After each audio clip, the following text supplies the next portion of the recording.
Yesterday in the sacristy before Mass, Father Leo told us he was going to preach about something controversial. My mind raced, considering the possibilities. Would it be politics? It was election day. Or maybe local church happenings. Or maybe something in Rome. But no.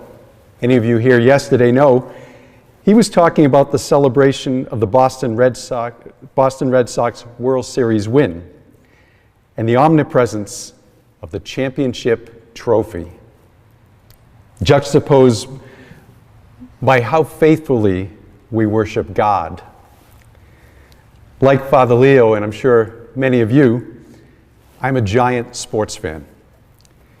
But I think at times we can overdo it and maybe lose our focus on the greatest victory ever won or ever will be won, our salvation.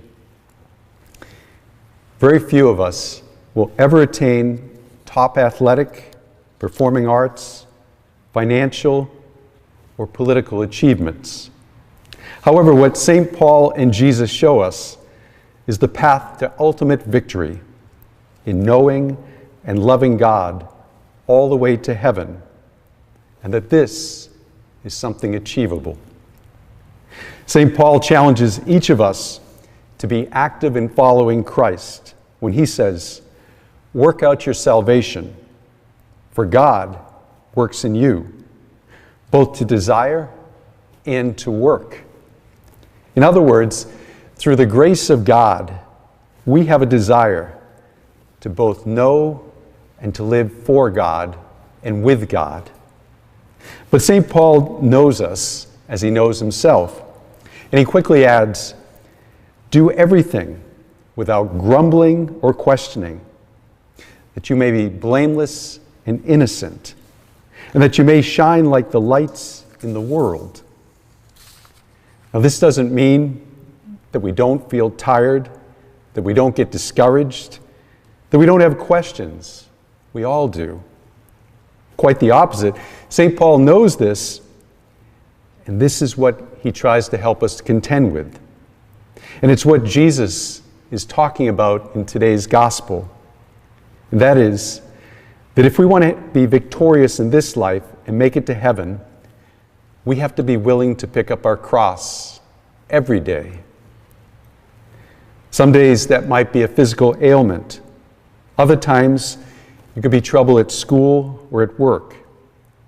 Maybe it has to do with tensions at home, perhaps over finance or schedules or who helps doing what. Other times it has to do with seeking to understand and to follow the teachings of the church in today's world. Jesus' message also involves being able to let go of possessions, things that we either value too much or in some way are holding us back from freely following Him. This could be our desire to have the best house among our siblings or friends. It could be to get the newest smartphone or car. But at times, we need to be able to let go of our idea of worldly success, an idea that can divert us from finding our true vocation in life, and when we find it, to live it every day. However you look at it, we have within us this great gift of our baptism, and within the baptism, a grace of a desire that God has given us, a yearning to do great things for God, whether they are known to many, a few, or just between God and you yourself. And Jesus reminds us that to follow Him means in doing what He did, in lifting that cross every day that you get out of bed. Whatever this is for each of us, but likewise, to have a confidence and a faith that through Him and with Him, we have the strength, we have the endurance to work out our salvation, both here on earth, but with our eyes firmly placed on heaven.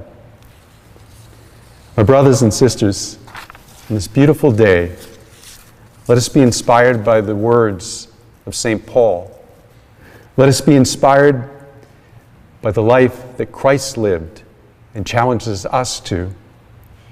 May God bless you and your families this holy day, as together we lift our crosses and we walk together with Christ.